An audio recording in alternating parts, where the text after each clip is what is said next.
Assalamualaikum warahmatullahi wabarakatuh. Selamat pagi Bapak Ibu hebat. Hari ini saya akan menyampaikan penyebaran pemahaman dan penerapan pengalaman budaya positif, di mana pada modul 1.4 kami mempelajari tentang budaya positif. Saya Novi Suryani, CGP Angkatan 9 Kota Payakumbuh. Nah, di sini saya akan melakukan aksi nyata tentang apa itu budaya positif. Baik. Sebelum kita mengenal apa itu budaya positif, ada games yang akan Bapak Ibu lakukan dengan pasangannya. Jadi ada si A, ada si B, di mana si A itu adalah sebagai pengepal salah satu tangan. Jadi silakan nanti digepal tangannya. Kemudian bayangkan si A ini menyimpan suatu yang sangat berharga di dalam kepalanya. Kemudian si A ini perlu menjaga benda tersebut sekuat tenaga karena begitu penting dalam kehidupannya. Kemudian temannya yang si B itu tugasnya adalah mencoba dengan segala cara membuka kepala tangan si A. Kemudian si B ini boleh membujuk, menghardik, mengintimidasi, memarah, menggoda, menggelitiki, bahkan menawari uang. Nah, agar si A ini dapat membuka kepala tangannya. Nah, silakan carilah temanmu berdua-berdua, silakan dikerjakan. Cobalah buka. Baik Bapak Ibu.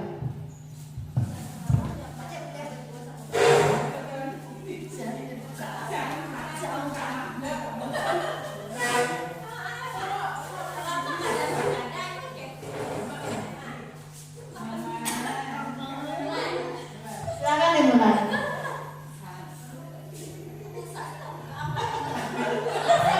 Ingat, yang menggepal tangan itu ada benda yang mau dijaga. Boleh itu berlian, harta warisan, atau apapun. Nah, yang si B yang membuka kepala itu agar si A ini mau dia membuka kepala tangannya.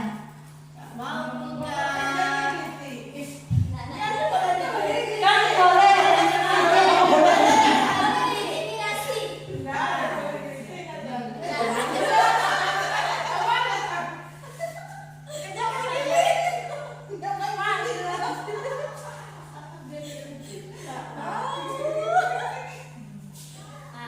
Sekarang kita tukar, yang si B menjadi si A, yang si A menjadi si B. Nah.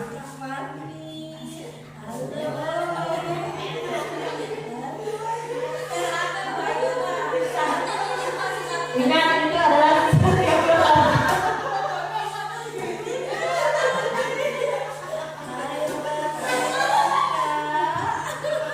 nah, sudah.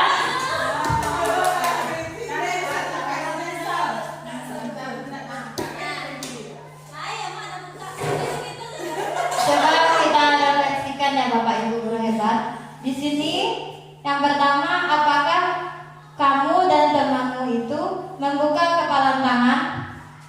Iya. Nah, mengapa membuka kepala tangan tersebut? Karena tidak takut geli katanya. Geli. Nah, yang B, apakah menutup kepala tangan? Siapa tadi yang menutup kepala tangan?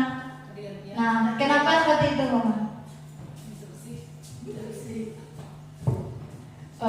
Karena kepala tangan itu ada benda yang paling berharga bagi si yang mengepal itu. Kalau benda berharga itu tuh kita menjaganya lebih kuat, makanya kepala tangan kita semakin kuat. Ya, terima kasih. Baik, terima kasih. Nah, jadi ada yang menutup kepala tangannya itu karena dia memegang benda berharga. Nah, kemudian lihat refleksi yang ketiga. Dalam kegiatan ini sesungguhnya siapa yang memegang kendali dan kontrol untuk membuka dan menutup kepala tangan? Siapa yang bisa Pak Ibu merefleksikan dirinya?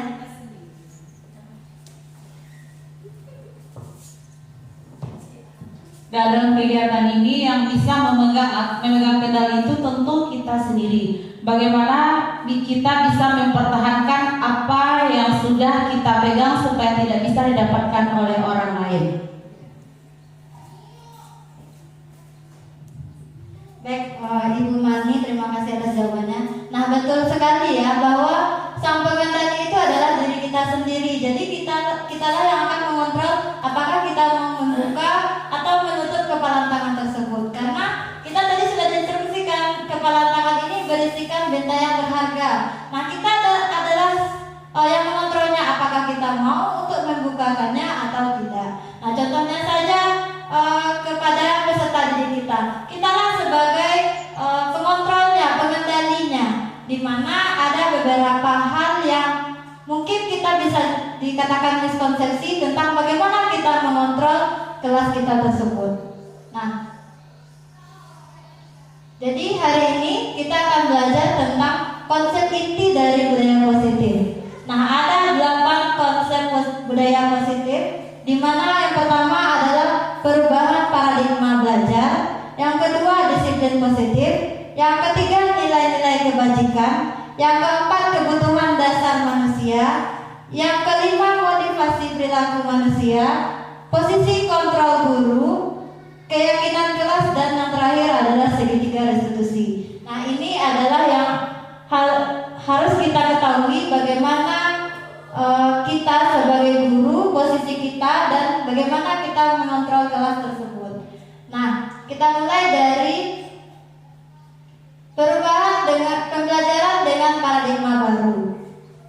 Pembelajaran dengan paradigma baru merupakan pembelajaran yang dirancang berdasarkan prinsip pembelajaran berdiferensiasi, sehingga para peserta didik belajar sesuai kebutuhannya berdasarkan tahap perkembangan sesuai teori psikologis modern untuk mewujudkan profil pelajar Pancasila. Nah, kita tahu bahwa profil pelajar Pancasila itu ada dimensinya 6. Yang pertama, beriman dan bertakwa kepada Tuhan Yang Maha Esa dan berakhlak mulia. Yang kedua adalah berkebinekaan global. Yang ketiga adalah bergotong royong. Yang keempat adalah kreatif. Yang kelima adalah bernalar kritis. Dan yang terakhir adalah mandiri.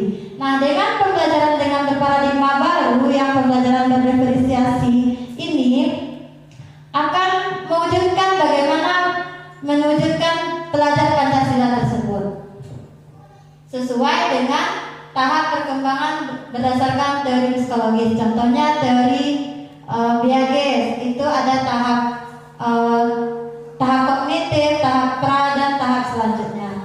Nah, lanjut. Miskonsepsi tentang teori kontrol. Nah, kita pasti sudah melihat berdasarkan gambar. Nah, ini ada teori kontrol menurut Dr. William Glasser, di mana ada beberapa ilusi yang sebenarnya teori kontrol kita salah, miskonsepsi. Contoh ilusi yang pertama yaitu ilusi guru mengontrol murid. Nah, di sini kita tahu bahwa di dalam kelas itu kita berprinsip guru adalah sang pengendali, padahal itu sebenarnya salah. Karena berdasarkan pembelajaran kita yang kemarin, yaitu pembelajaran yang berpihak pada murid, nah guru ini ada posisi kontrolnya yang akan kita pelajari nanti, di mana ada 5 posisi guru. Nah, sebaiknya guru itu menjadi posisi manajer. Nah, yang kedua ilusi bahwa semua penguatan positif, efektif dan bermanfaat. Maksud ilusi di sini adalah hukuman dan penghargaan itu ternyata tidak bagus bagi peserta didik. Nah, itu adalah miskonsepsi tentang teori kontrol oleh Dr. William tersebut. Jadi ada ilusi tentang semua penguatan positif, efektif dan bermanfaat. Padahal di sana ada efek samping yang dapat mempengaruhi peserta didik kita. Nah, yang ketiga, ilusi bahwa kritik dan membuat rasa bersalah mampu menguatkan karakter. Nah, kita sering melakukannya, di mana salah satu contohnya kita mengkritik peserta didik itu bagaimana, dan kita juga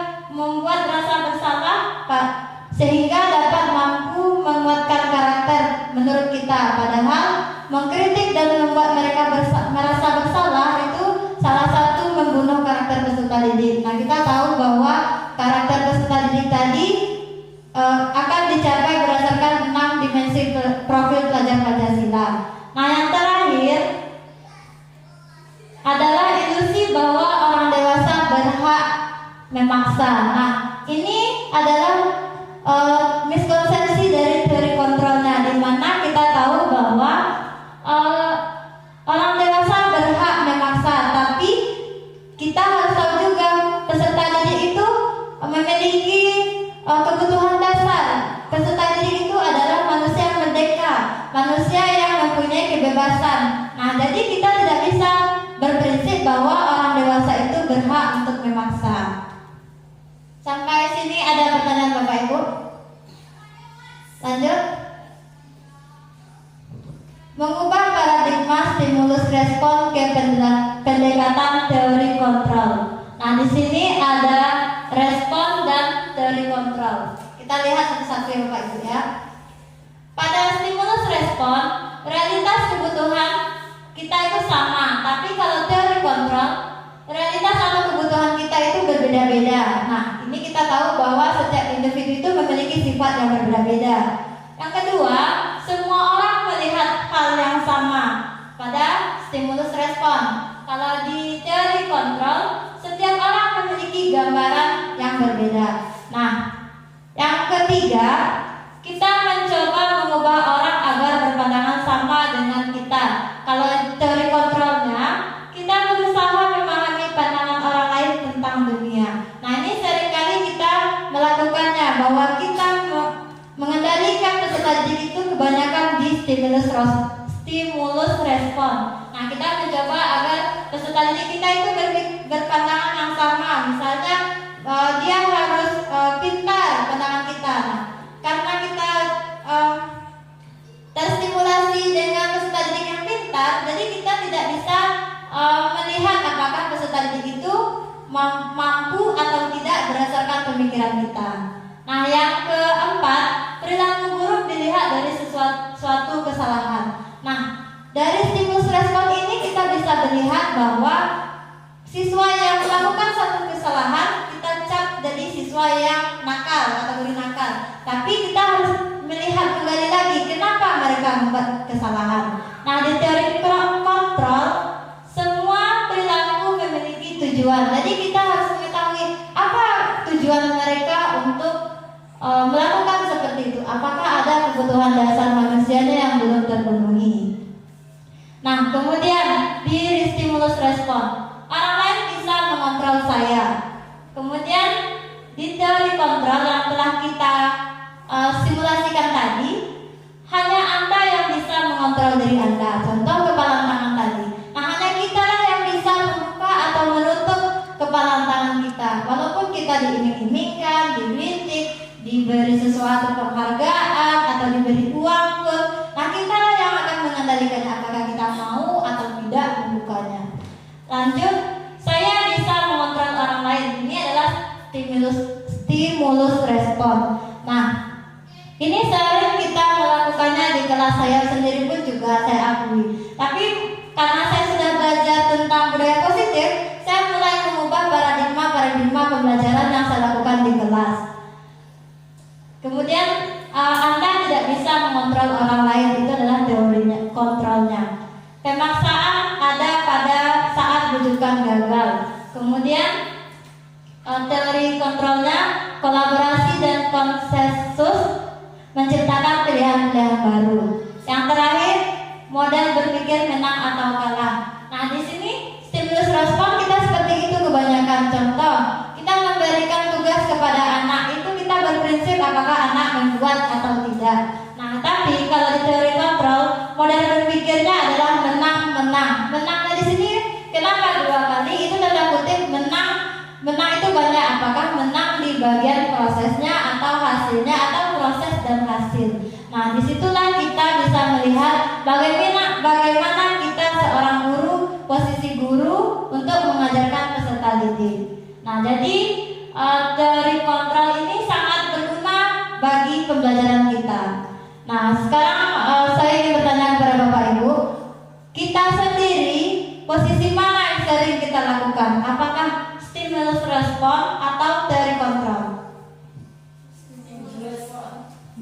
Nah, kebanyakan kita masih stimulus respon ya. Saya sendiri juga begitu, Bapak Guru hebat. Saya masih melakukan stimulus respon karena kebiasaan mungkin masih sistem zaman dahulu masih dipakai. Jadi sehingga waktu saya belajar tentang budaya positif di modul 1.4, banyak hal-hal yang membuat saya ternyata saya salah seperti ini. Nah, jadi saya membagikan kepada Bapak Ibu agar kita sama-sama bisa mewujudkan visi sekolah yang telah kita bahas kemarin. Nah, ini adalah salah satu caranya bagaimana kita mengendalikan peserta didik. Nah, lanjut. Disiplin positif. Nah, disiplin positif itu berasal dari kata disiplina, yang artinya adalah belajar. Jadi, disiplin mengacu pada disiplin diri yang memiliki tanggung jawab terhadap apa yang dilakukannya berdasarkan nilai-nilai yang diyakininya. Nah, nilai-nilai yang diyakininya ini adalah nilai-nilai kebajikan yang akan kita pelajari nanti. Contoh nilai kebajikan yang telah kita pahami adalah nilai profil pelajar Pancasila. Nah, disiplin positif di sini merupakan salah satu cara penerapan disiplin yang bertujuan untuk menumbuhkan kesadaran serta memperdayakan peserta didik tanpa imbalan, reward, ancaman ataupun hukuman. Nah, beda dengan disiplin ya. Kalau disiplin kita belajar, tapi kalau disiplin positif adalah kita juga menerapkan disiplin tapi tidak memberikan penghargaan, ancaman ataupun hukuman. Nah, kenapa harus dilakukan disiplin positif? Karena nanti kalau misalnya peserta didik kita selalu diberi reward, contoh di kelas 5 saya misalnya melakukan disiplin. Kalau misalnya anak disiplin nanti ada bonusnya, ada hukumannya kalau tidak melakukan, ada ancamannya kalau mereka ada niat gitu. Nah, pas di kelas 6 nanti anak karena kebiasaan seperti itu, anak tidak dapat menerapkan nilai-nilai positif, nilai-nilai kebajikan yang telah diciptakan di kelas 5. Makanya kita mulailah melakukan disiplin positif. Tidak ada penghargaan, ancaman ataupun reward dalam pembelajaran. Nah, apalagi yang nanti akan kita berikan kepada peserta didik jika anak itu disiplinnya berhasil. Nah, nanti kita akan pelajari bagaimana sebaiknya kita sebagai seorang guru jika ada peserta didik itu melaksanakan atau tidaknya peraturan atau kesepakatan kelas yang dilakukannya. Nah, sebagai pendidik, tujuan kita adalah menciptakan peserta didik yang memiliki disiplin diri sehingga mereka berperilaku mengacu pada nilai-nilai kebajikan universal dan memiliki motivasi intrinsik dalam perubahan perilaku ke arah yang lebih baik. Nah, di sini motivasi intrinsik itu adalah motivasi yang ada dari dalam diri peserta didik, bukan kita yang memberikannya. Jadi guna dari disiplin positif itu adalah untuk menciptakan motivasi intrinsik agar peserta didik ini memiliki nilai-nilai kebajikan universal sehingga terciptalah pembelajaran yang sesuai dengan profil pelajar Pancasila. Nah, ini adalah contoh nilai-nilai kebajikan. Nah, nilai yang disepakati bersama lepas dari suku bangsa, agama, bahasa maupun latar belakangnya. Ini adalah contoh nilai kebajikan instruksi atau organisasi. Sebenarnya ada 7 nilai, tapi yang saya tampilkan adalah 3. Nah, yang pertama adalah nilai kebajikan profil pelajar Pancasila. Nilainya beriman dan bertakwa kepada Tuhan Yang Maha Esa dan berakhlak mulia, berkebinekaan global, gotong royong, mandiri, kreatif, dan bernalar kritis. Kemudian ada nilai kebajikan dari Ibo Primary Years Program atau PYP, yaitu nilainya adalah toleransi, rasa hormat, integritas, mandiri, menghargai, antusias, empati, keingintahuan, kreativitas, kerjasama, percaya diri, dan komitmen. Nah, yang kebajikan menurut keterampilan hidup atau life skill. Nah, nilainya dapat dipercaya, lurus hati, pendengar yang aktif, tidak merendahi orang lain, dan memberikan yang terbaik bagi diri.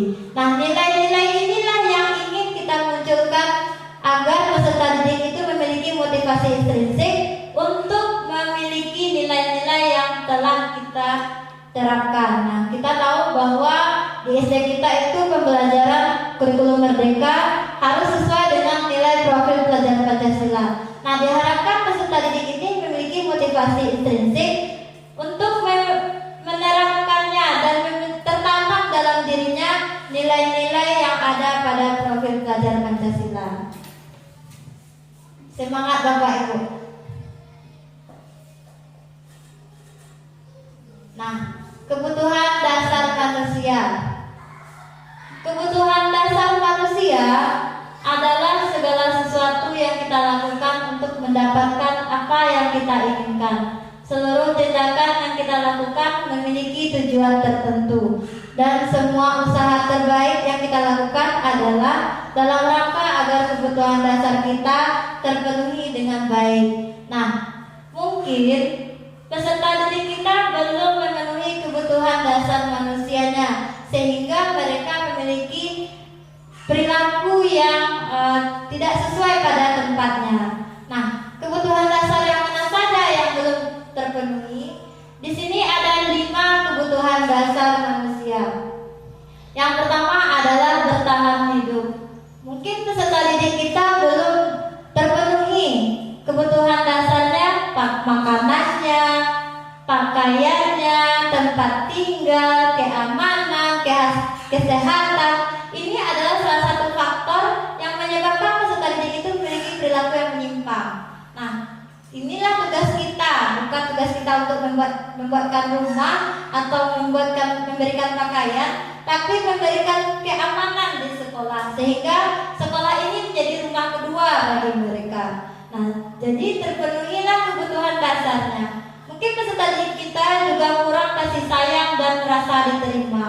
Di mana kasih sayang dan rasa diterima itu contoh kebutuhannya rasa diterima, dipedulikan, berbagi, kerjasama, menjadi bagian dalam kelompok. Nah, bisa jadi peserta didik kita karena sering dikucilkan, sering terasa terintimidasi, membuat peserta didik itu kebutuhan dasarnya kurang satu. Nah, 5 dasar inilah yang mempengaruhi kenapa peserta didik kita menjadi penyimpang.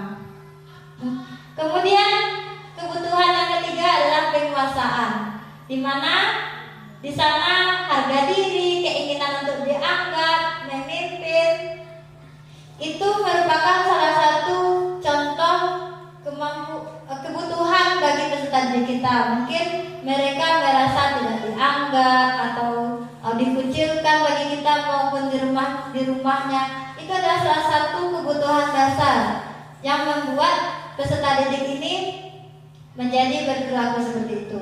Yang keempat, kebebasan, di mana kebutuhannya adalah mandiri, memiliki pilihan, mencoba hal baru, mampu mengendalikan arah dirinya. Nah, kebebasan inilah yang kalau kita lihat di teori kontrol tadi, ada ilusi orang dewasa berhak memaksa, membuat peserta didik itu merasa tidak bebas dia. Nah, kita sendiri di kelas seperti itu. Kita merasa kalau di kelas kita lah sebagai pengendali, tapi kita tidak memikirkan apakah peserta didik itu memiliki kebebasannya. Lanjut yang kelima, kesenangan, di mana bermain, humor, antusiasme, dan tertawa. Nah, makanya ada ice breaking atau pembelajaran berkelompok, atau ada pembelajaran yang menyenangkan, pembelajaran berinovatif yang berpihak pada murid. Salah satu solusi untuk memenuhi kebutuhan dasar manusia di bidang kesenangan. Nah, jadi ada 5 kebutuhan dasar manusia.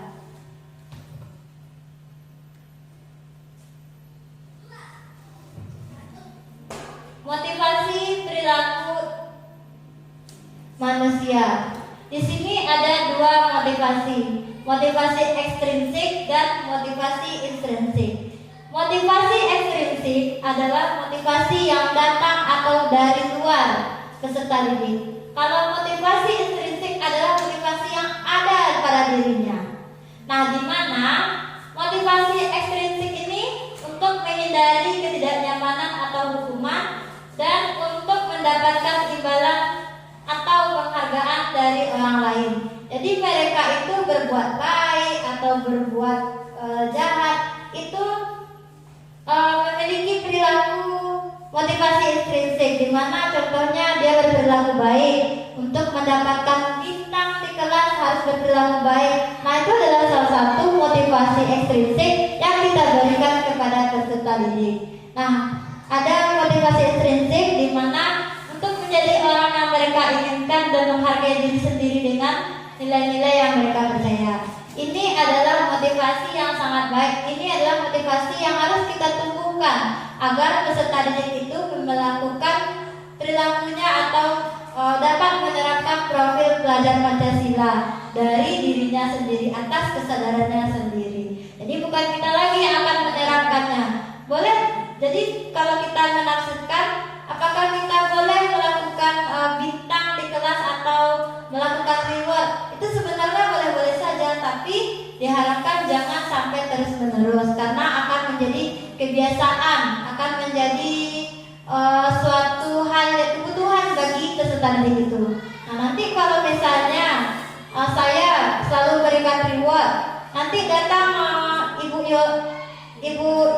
Well ke kelas saya mengajar menggantikan saya pas saya izin. Nah, akan menjadi sebuah paradigma atau perubahan bagi peserta didiknya, akan menjadi perbandingan bagi peserta didiknya.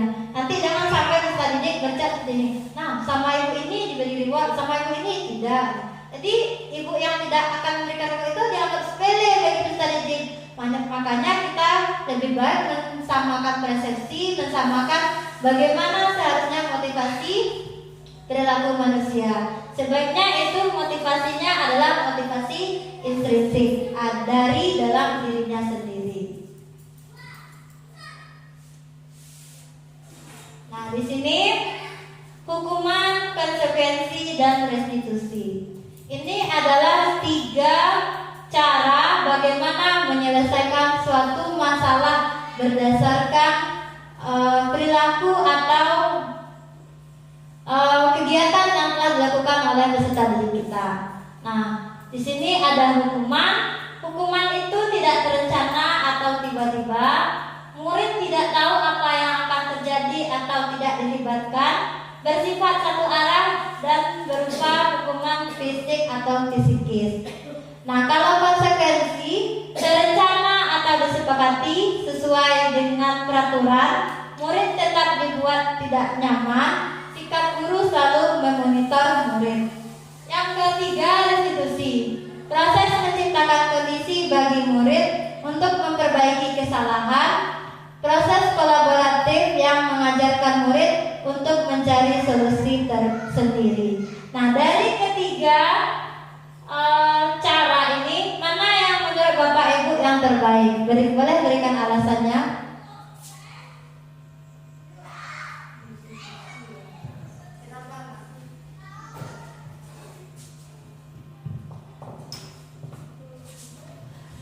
Dari 3 konsep di atas ini yang diterangkan Bu Novi, kita lihat hukuman, konsekuensi, dan restitusi. Kalau kita lihat restitusi, proses menciptakan kondisi bagi murid untuk memperbaiki kesalahan. Yang mana kita tahu yang manusia itu tentu mempunyai kesalahan. Contohnya anak kita melakukan perbuatan yang tidak sesuai dengan peraturan sekolah. Kalau kita menghukum, tentu anak kita merasa dirinya bersalah yang diberikan hukuman. Kadang hukuman itu kan tidak kita rencanakan tiba-tiba. Kemudian kalau proses menciptakan kondisi bagi murid untuk memperbaiki kesalahan, kita jelaskan, anak ibu tahu nggak apa kesalahan yang pernah kalian buat pada hari ini? Dia mengetahui, oh iya ini. Jadi bagaimana cara untuk memperbaiki kesalahan itu supaya jangan lagi terulang. Kemudian proses kolaboratif yang mengajarkan murid untuk mencari solusi sendiri. Bisa dia bermusyawarah dengan temannya. Tadi aku dipanggil oleh ibu guru, ini salahku, diberi peringatan. Bagaimana solusinya supaya kesalahan itu jangan saya ulang lagi? Mungkin yang terbaik adalah restitusi. Kalau kita biasanya itu hukuman atau konsekuensi itu yang sering dilakukan oleh guru, terutama saya memang begitu. Insya Allah dengan kita dapat materi dari Bu Nopi ini, kita terapkan restitusi itu untuk proses pembelajaran supaya lebih baik dan meningkat. Terima kasih. Baik, terima kasih Bu Helmi. Nah, sebenarnya kita di sini, saya pun juga waktu mengikuti pelatihan ini modul 1.4, kami masih berada di posisi hukuman dan konsekuensi. Konsekuensi ini kami sudah membuat kesepakatan. Nah, dan sudah dijalankan, tahu hukuman ini dibuat apa efeknya, di hukuman ini dilaksanakan apa hadiahnya. Nah, itu sebenarnya adalah sesuatu yang dapat memperburuk atau membuat perilaku peserta didik itu menjadi menurun. Nah, sebaiknya kita itu di tahap restitusi. Nah, tahap restitusi itu sangat bagus untuk dilaksanakan dan ada kegiatannya. Nanti kita akan belajar restitusi dan bagaimana cara melakukan restitusi tersebut. Jadi semoga setelah penyampaian ini kita tidak berada di posisi hukuman lagi untuk memberikan perilaku hukuman bagi peserta didik kita, karena di zaman sekarang itu peserta didik kalau kita masih berada di posisi hukuman, mungkin kita bisa jadi akan ditinggalkannya atau tidak dianggapnya lagi sebagai guru, sehingga peserta didik itu tidak hormat lagi kepada kita. Nah, proses restitusi ini kita harus melihat dulu bagaimana posisi kita, di manakah posisi kita itu. Nah, di sini ada 5 posisi kontrol guru, di mana kita akan melakukan restitusi. Tapi di bagian mananya kita? Apakah di bagian penghukum, pembuat merasa bersalah, atau sebagai teman, ataukah sebagai pemantau, atau sebagai manajer di restitusi kita itu? Nah, kita harus tahu dulu posisi penghukum itu posisi yang bagaimana. Posisi penghukum ini adalah posisi yang jika ada peserta didiknya melakukan kesalahan, langsung kita hukum. Jadi berada di satu pihak, di mana contohnya anak itu melakukan kesalahan, tidak menghargai bendera kita. Nah, nanti atau tidak membuat PR, sehingga peserta didik itu akan mengulang kembali dan kembali lagi kesalahan yang sama. Nah, ini contohnya kasus tidak memakai atribut lengkap. Masih kasus yang sama, kita sebagai teman, nanti kita bilang, ayo dong ikutin aturan sekolah, tolong bantu ibu. Ya sekali ini, ya sudah tidak apa-apa, lain kali jangan sampai berbuat seperti ini ya.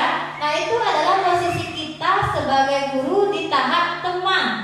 Nah, tahap teman ini juga tidak bagus karena tidak semua guru bisa menjadi teman bagi siswanya. Contoh, kelas 5 nanti saya tidak hadir. Nah, nanti datang guru kelas 6 yang menggantikan saya, atau guru kelas 1, guru kelas 3. Belum tentu mereka langsung bisa menjadi temannya. Makanya posisi teman itu merupakan salah satu yang tidak bagus bagi seorang guru. Nah, walaupun kita sering mendengar sebaiknya guru adalah teman bagi peserta didik. Nah, tapi setelah dilihat, teman ini ternyata tidak bagus bagi perilaku untuk mengontrol peserta didik. Nah, pemantau, kamu sudah melanggar aturan sekolah, kamu tahu konsekuensinya. Setelah upacara, kamu beri atributnya ke koperasi dan jangan diulangi lagi. Nah, ini juga posisi yang kontrol guru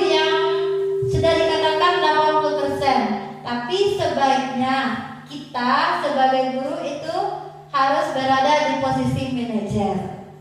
Kenapa di posisi manajer? Di posisi manajer inilah kita melakukan restitusi kita tadi. Kita menggali apa kesalahan yang dibuat. Kita tanya ke peserta didiknya agar muncullah motivasi intrinsik, agar nilai-nilai kebajikan yang ingin kita terapkan tumbuh dari dirinya sendiri. Dimana kalau ada pelanggaran kayak tadi, kita bisa bilang, apakah kamu tahu kesalahanmu? Kira-kira bagaimana kamu memperbaiki kesalahanmu? Nah, itu adalah posisi kita yang baik. Jadi kita sebagai guru di kelas, kita adalah sebagai manajer, bukan penghukum, pembuat masalah, pemantau, ataupun teman. Jadi ini adalah posisi teratas yang harus dimiliki guru. Nah, di mana kita itu bisa melihat dari kelima kebutuhan dasar tadi, kita bisa mengetahui kebutuhan mana yang kurang bagi peserta didiknya. Contoh, di sini kita bilang, apakah kamu tahu kesalahanmu? Mungkin dia tidak lengkap, topinya atau ikat pinggang atau bajunya yang basah. Nah, kita bisa tahu bagaimana mereka selanjutnya untuk memperbaiki kesalahannya. Jadi kitalah yang menanyakan, kitalah yang mengatur posisi kontrol tadi, kita yang mengatur peserta didik ini bagaimana agar lebih baik selanjutnya. Nah, kita ada games ya Bapak Ibu. Silakan boleh angkat tangan menjawab di posisi manakah peserta guru kita berikut ini. Nah, siapa yang tahu di posisi kontrol apakah aku?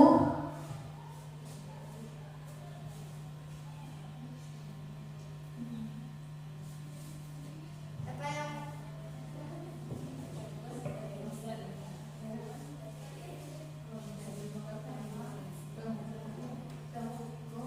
penghukum, pembuat ngerasa bersalah, teman, pemantau, manajer,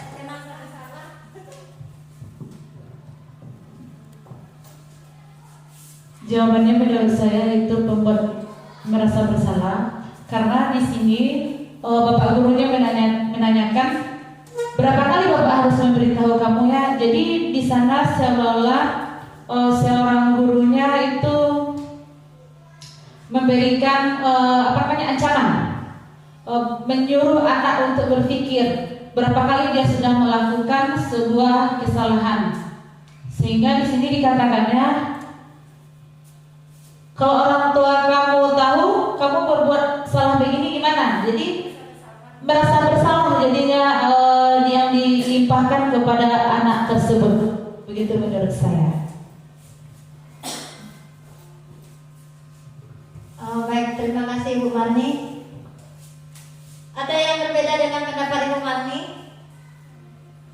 Kak, berbeda? Apa? Nah, di sini betul ya. Kalau berdasarkan dari teks ini, gurunya berada di posisi pembuat merasa bersalah. Karena di situ dia bilang kalau dibilang ke orang tuanya, bagaimana apa kamu buat kamu bersalah begini? Kan kita sebaiknya menanyakan dulu kenapa mereka melakukan kesalahan tersebut. Nah, lanjut. Nah, kalau yang ini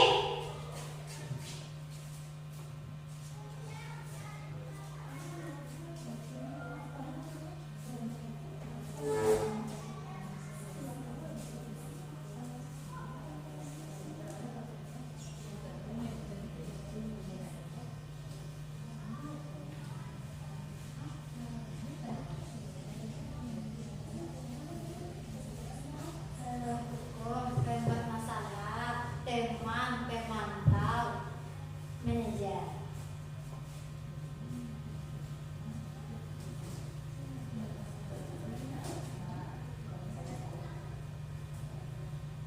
Ibu model.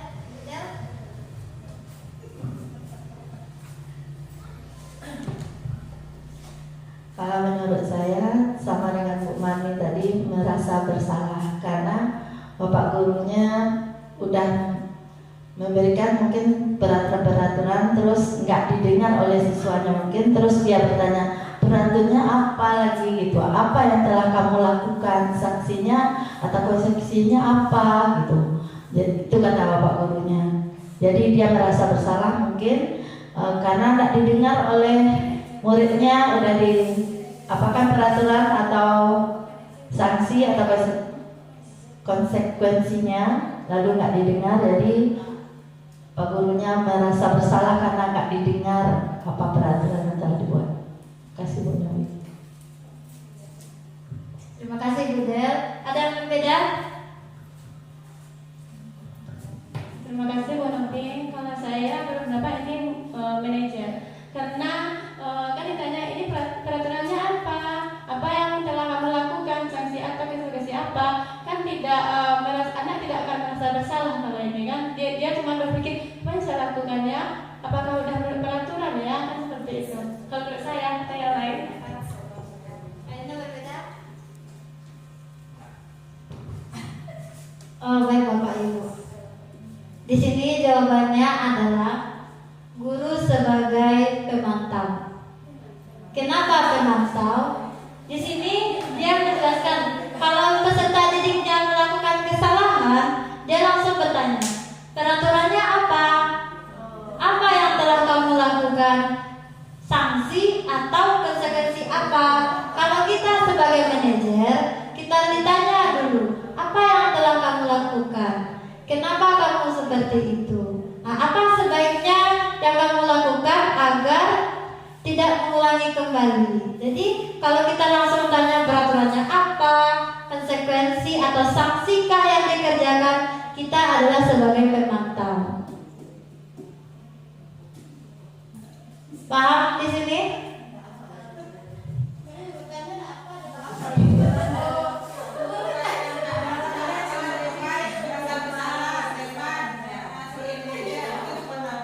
Kita hafalan dulu.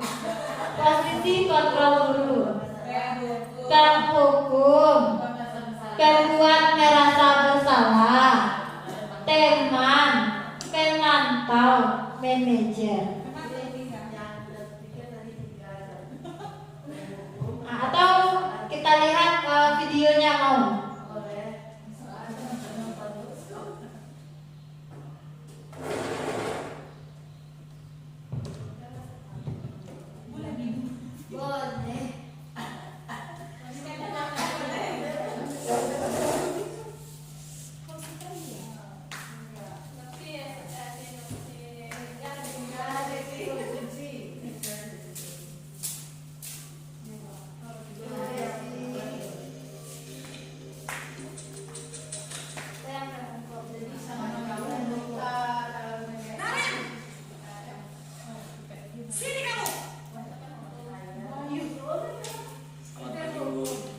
Selamat pagi, Bu. Wah, sudah jam berapa ini, Nak? Terlambat lagi ya, sayang? Iya, Bu. Habis ibu saya lupa membangunkan saya, Bu. Kamu malah menyalahkan ibu kamu. Kamu bukannya anak yang paling kencang. Kok terlambat sih? Iya, Bu. Saya memang terlambat bangun tadi. Jadi, biarpun saya lari kencang, tetap gak kekejar, Bu. Ya sudah sana. Nanti lain kali larinya lebih kencang lagi ya. Biar gak terlambat lagi. Bikin seneng ibu. Demi ibu. Bisa kan? Bisa, Bu. Ya sudah sana masuk kelas. Ibu beresin urusan absen kamu. Kamu ini ada-ada saja.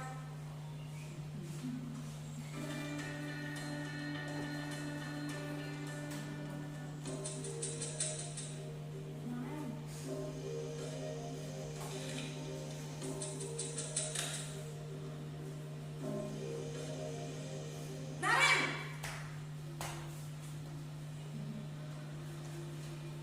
Selamat pagi, Bu. Naren, apa peraturan sekolah kita tentang jam berapa kita harus masuk sekolah, Nak? Kita harus di sekolah jam 7, Bu. Iya betul, sekarang sudah jam 7.20. Naren sudah tahu konsekuensinya jika terlambat hadir. Paham, Bu. Saya harus tinggal kelas pas jam istirahat selama 20 menit. Iya benar, konsekuensinya demikian. Jadi nanti jam 9.30 pas istirahat, kamu harus tinggal di kelas, kerjakan tugas tambahan untuk ketertinggalan kamu, ya? Baik, Bu.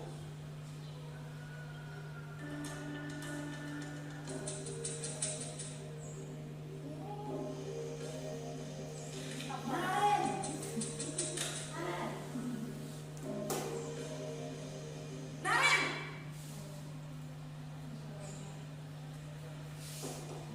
Selamat pagi, Bu. Selamat pagi, Naren. Maaf, Bu. Saya terlambat. Iya, sekolah masuknya jam 7, sekarang sudah jam 7.20. Jadi sekarang bagaimana ini, Naren? Maaf, Bu. Saya lupa setel alarm saya semalam. Baiklah, menurut kamu, keyakinan sekolah yang mana yang perlu kamu tingkatkan? Menghargai diri sendiri dan orang lain mungkin, ya, Bu. Setuju. Jadi, apakah Naren meyakini prinsip saling menghormati tersebut? Iya, Bu. Saya meyakininya. Apakah Naren bersedia memperbaiki masalah keterlambatan ini? Bersedia, Bu. Bagaimana kamu akan perbaiki masalah keterlambatan ini? Saya akan coba untuk tidak lupa menyetel alarm saya, Bu.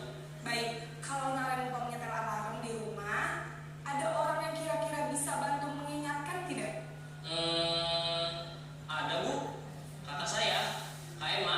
Ada lagi selain Kak Emma? Selain Kak Emma, ada ibu saya. Baik, jadi yang mengingatkan Naren adalah Kak Emma dan ibu kamu ya? Kira-kira akan mulai setel alarm kapan nih, Naren? Setelah pulang sekolah, akan segera saya lakukan. Baik, jadi Naren akan setel alarm untuk bangun besok pagi dan akan diingatkan oleh kakak dan ibunda Naren ya. Ada lagi yang mungkin perlu dilakukan, Naren? Agar tidak terlambat bangun lagi. Tidak ada, Bu.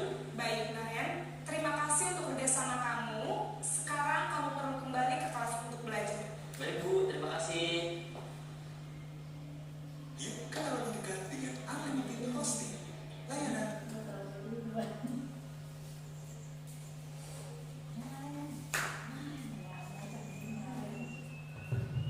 Nah, dari video tadi sudah terlihat ya Bapak Ibu bagaimana perilaku kita sebagai guru. Nah, dari posisi mana kita? Nah, sekarang kita refleksi diri kita sendiri. Kita ini berada di posisi mana? Apakah penghukum, pembuat merasa bersalah, teman, pemantau, atau sudah jadi manajer?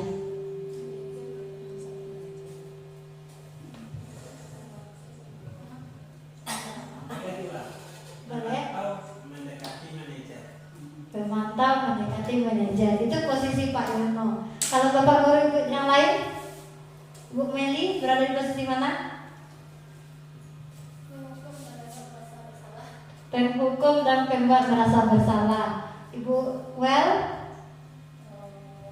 Kalau saya yang sering dilakukan karena kelas 6 saya lakukan sudah merasa dosa, ada penghukum, ada sebagai pembuat masalah, ada sebagai teman malah, dan ada juga pemantau. Tapi manajer itu jarang sekali, jarang belum ada dilakukan.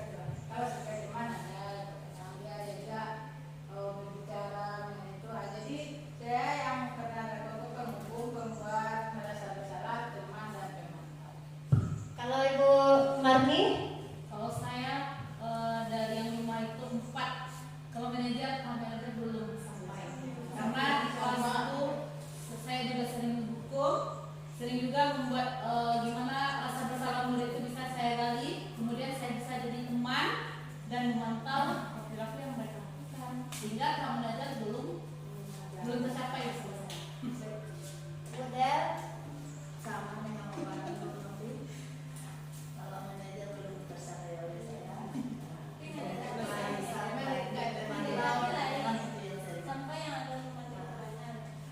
Nah, baik. Jadi mudah-mudahan mulai hari ini selanjutnya kita bisa berada di posisi manajer. Nah, saya akui juga terkadang masih memakai sistem posisi penghukum, pembuat merasa bersalah, teman, ataupun pemantau.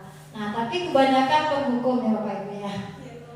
Nah, ya. sebagai manajer itu apakah udah ada teman Novi yang melaksanakan yang berhasil atau gimana?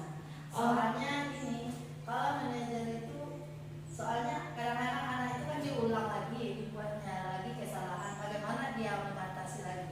Apakah dengan cara manajer juga hanya sekedar itu aja? Kalau di manajer tadi kan istilahnya kan ada kita ceramahi sesuai kita tanya. Kalau hanya kita berikan hanya sekedar ceramah, apakah besoknya nggak mereka lakukan lagi? Kadang menjawabnya Nah, baik. Saya akan sedikit. Di manajer ini kita harus membuat keyakinan kelas terlebih dahulu. Nah, itu ada restitusi. Beda dengan kesepakatan. Nanti akan kita pelajari apa itu peraturan, kesepakatan, dan keyakinan kelas.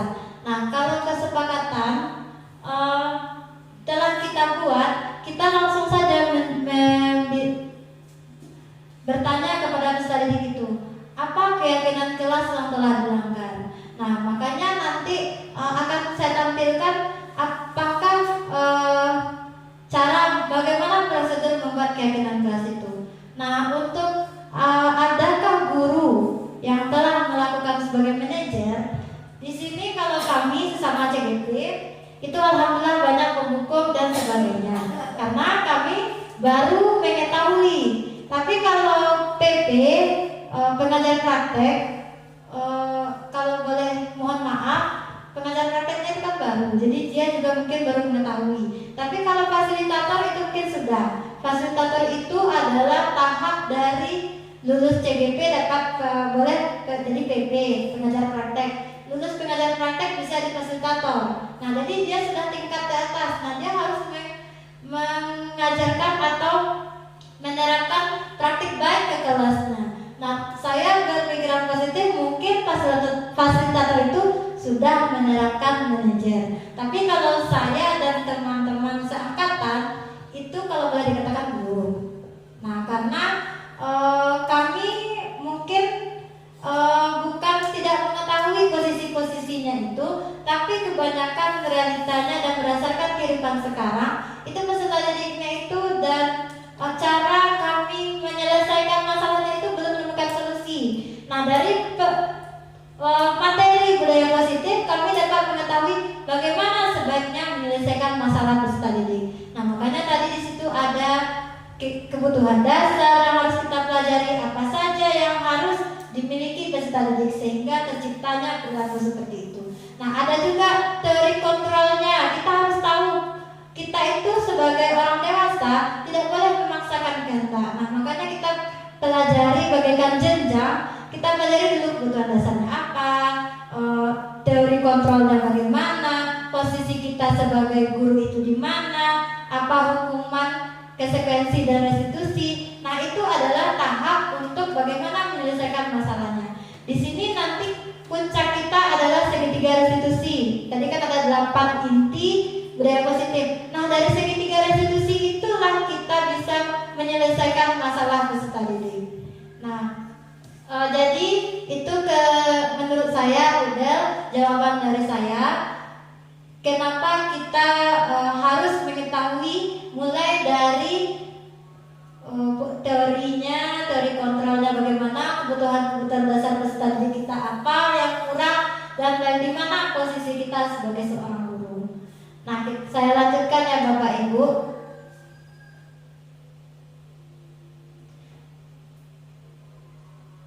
Nah, ini keyakinan kelas. Nah, ini adalah salah satu tahapan di mana kita bisa menjadi manajer, di mana kita bisa menanyakan kepada peserta didik dan menumbuhkan motivasi intrinsik tersebut agar nilai-nilai kebajikan yang telah kita pelajari tadi dapat tertanam dalam dirinya. Nah, keyakinan kelas. Mengapa keyakinan kelas dan mengapa tidak peraturan kelas? Jadi, kenapa keyakinan, kenapa tidak peraturan? Di sini jawabannya, karena pembentukan keyakinan kelas itu bersifat abstrak, berupa pernyataan universal, dibuat dalam pernyataan positif, sedikit saja agar mudah diingat, sesuai dengan kondisi kelas dan sekolah, sehingga mudah diterapkan. Semua warga sekolah atau kelas yang dilibatkan dapat membuat keyakinan kelas. Nah, keyakinan kelas ini maksudnya adalah sebuah peraturan tapi yang harus disepakati oleh peserta didik. Nah, keyakinan kelas ini dibuat berdasarkan nilai-nilai kebajikan yang telah kita pelajari tadi. Ada berdasarkan nilai profil pelajar Pancasila, FYP atau nilai positif lainnya. Nah, nilai kebajikan ini cara membuatnya itu yang pertama, semua warga bebas berpendapat tentang peraturan yang perlu disepakati. Jadi kita membuat peraturan, kemudian mencatat semua masukan dan menyusun keyakinan kelas menjadi kalimat negatif menjadi positif. Contohnya, datang terlambat, siswa tidak boleh datang terlambat. Nah, itu adalah kalimat negatif, kita ubah menjadi kalimat positif. Nah, tinjau kembali pendapat yang telah dicatat, tinjau ulang, kemudian setelah dibuat ditinjau dan disetujui dengan menandatangani. Dan yang terakhir, keyakinan kelas atau sekolah dapat dipajang di kelas. Nah, keyakinan kelas ini contohnya seperti ini Bapak Ibu. Kita buat keyakinan kelas berdasarkan prosedur tadi. Kita ubahlah kalimat negatifnya menjadi kalimat positif. Di mana misalnya seperti ini peraturannya. Kembalikan barang ke tempatnya. Padahal sering kita buat di situ buanglah sampah pada tempatnya atau jangan membuang sampah sembarangan. Nah, kita ubahlah peraturannya menjadi kembalikan barang ke tempatnya. Nilai kebajikan yang dituju adalah peduli lingkungan, kejujuran, dan bertanggung jawab. Nah, di sini bisa kita buatkan kalimatnya simple, yaitu kembalikan barang ke tempatnya, tapi sudah mengacu pada segala hal peraturan yang ingin kita terapkan. Nah, contoh lagi, dilarang mengganggu orang lain. Nah, itu bisa juga kita ambil nilai yang dituju adalah saling menghargai atau kasih sayang kepada teman. Kemudian bisa hadir di sekolah 15 menit sebelum pembelajaran dimulai. Nah, ini salah satu keyakinan kelas, tapi sebenarnya peraturannya adalah dilarang datang terlambat ke sekolah. Nah, itu kan nilai kalimat negatif, tapi kita ubah menjadi kalimat positifnya. Atau bisa juga dilarang melakukan kekerasan, dilarang menggunakan narkoba, bergantian atau menunggu giliran. Nah, ini adalah sistem kelas dan koridor. Dari keyakinan-keyakinan kelas yang kita buat ini ada beberapa yang mungkin bisa jadi kita terapkan di sekolah, tapi ada yang tidak. Contoh, dilarang memakan narkoba itu kan kalau di SD mudah-mudahan jangan gitu kan. Tidak ada peserta didik kita yang menggunakannya, tapi kita bisa menerapkan keyakinan tersebut di sekolah. Nah, ini adalah salah satu contoh dari keyakinan kelas yang bisa kita pajang di kelas kita. Nah, ini contohnya, contoh keyakinan kelas 1. Setiap anggota kelas perlu belajar. Setiap anggota kelas perlu senang. Setiap anggota kelas perlu melakukan tugas. Setiap anggota kelas perlu saling menghargai. Setiap anggota kelas perlu merasa aman. Nah, ini adalah kalimat-kalimat positif yang harus diterapkan peserta didik. Kita lanjut, Bu. Kita lanjutkan ya. Di sini keyakinan kelas sudah paham. Kita lanjutkan ke segitiga restitusi. Nah, segitiga restitusi ini lah sebagai penjawab bagaimana kita sebagai manajer, bagaimana kita sebagai guru untuk menyelesaikan masalah peserta didik. Ada 3 tahapan segitiga restitusi. Segitiga restitusi itu apa sih Bapak Ibu?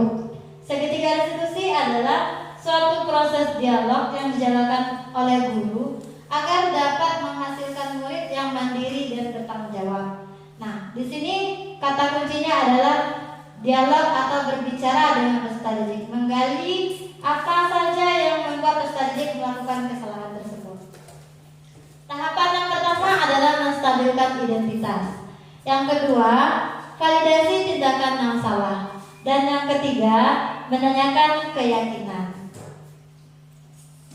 Tahapan yang pertama, menstabilkan identitas. Berdasarkan prinsipnya, membuat kesalahan adalah bagian dari proses pembelajaran, di mana kita nanti bisa berdialog menggunakan kata-kata berbuat salah itu wajar. Tidak ada manusia yang sempurna. Ibu atau bapak juga pernah melakukan itu. Ibu atau bapak tidak mau mencari siapa yang salah, tapi ibu bapak ingin mencari solusi dari permasalahan ini. Kamu berhak merasa begitu. Nah, dari sana kita sudah bisa sebagai manajer menanyakan kepada peserta didik apa kesalahan-kesalahan yang mereka melakukan dengan segitiga restitusi. Nah, segitiga restitusi ini tahapan yang pertama tadi menstabilkan identitas. Setelah itu kita melakukan validasi tindakan yang salah. Berdasarkan prinsip, setiap perilaku berupaya memenuhi suatu kebutuhan tertentu. Nah, kita tadi sudah belajar ada 5 kebutuhan dasar manusia. Nah, di sini kita juga bisa menanyakan berdialog dengan kata-kata, kamu pasti punya alasan mengapa melakukan hal itu. Padahal kamu bisa melakukan yang lebih buruk dari ini ya. Kamu patut bangga karena telah melindungi sesuatu yang penting buatmu. Kamu melakukannya karena mempertahankan sesuatu yang penting bagimu. Nah, ini adalah validasi tindakan yang salah. Yang terakhir, menanyakan keyakinan. Berdasarkan prinsip teori kontrol bahwa pada dasarnya kita termotivasi secara intrinsik dari dalam dirinya sendiri. Nah, ditanyalah ke peserta didik tadi setelah melalui 2 tahapan yang tadi. Apa keyakinan kelas kita? Nilai-nilai apa yang telah disepakati bersama? Seperti apa gambaran sebuah kelas yang ideal menurut kamu? Kamu ingin menjadi orang yang seperti apa? Nah, disinilah kita sebagai guru menanyakan apa sebenarnya yang diinginkan oleh peserta didik. Dengan kita mengetahui bahwa berdasarkan filosofi KHD, peserta didik ini adalah manusia yang merdeka. Nah, makanya di sini kita menanyakan keyakinan kelasnya, menstabilkan identitasnya, validasi tindakan yang salah. Pada segitiga restitusi, tidak semuanya harus kita lakukan tahapannya. Karena kalau masalahnya ringan, kita boleh men-skip beberapa tindakannya. Boleh kita langsung saja menanyakan keyakinan kelasnya itu apa. Nah, jadi tidak semua harus berurutan dari ketiga tahapan tersebut. Nah, ini contoh saya menerapkan segitiga restitusi. Dilihatkan ya Bapak Ibu ya, ke intinya saja. Ini tugas saya di demonstrasi kontekstual, di mana saya diminta untuk melaksanakan demonstrasi penerapan segitiga restitusi.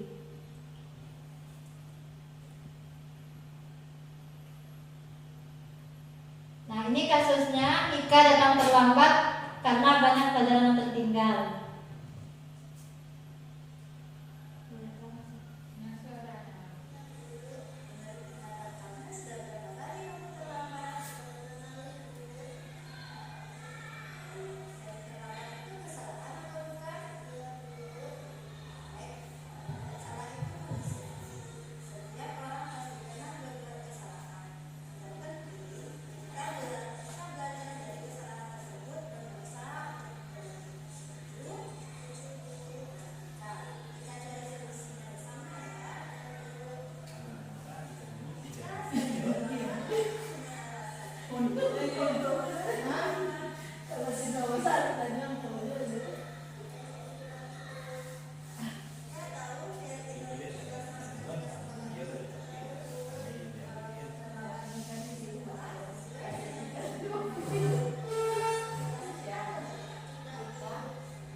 Nah, ini adalah salah satu contoh penerapan segitiga restitusi.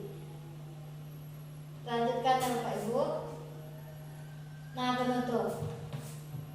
Dalam penerapan program disiplin positif, hendaknya guru memiliki standar kepribadian, profesional dan sosial yang baik, di mana guru mampu merefleksikan dirinya pada posisi kontrol saat ini. Bagaimana perjalanan dirinya sebagai among atau manajer yang menuntun murid-muridnya menjadi insan yang mandiri, merdeka dan bertanggung jawab. Ini berdasarkan standar nasional pendidikan. Nah, itulah rangkaian dari penyebaran pemahaman budaya positif yang telah saya sampaikan. Saya harap Bapak Ibu dapat menerapkannya atau menyebarkannya dan berpraktik baik di kelasnya masing-masing. Saya akhiri dengan Assalamualaikum warahmatullahi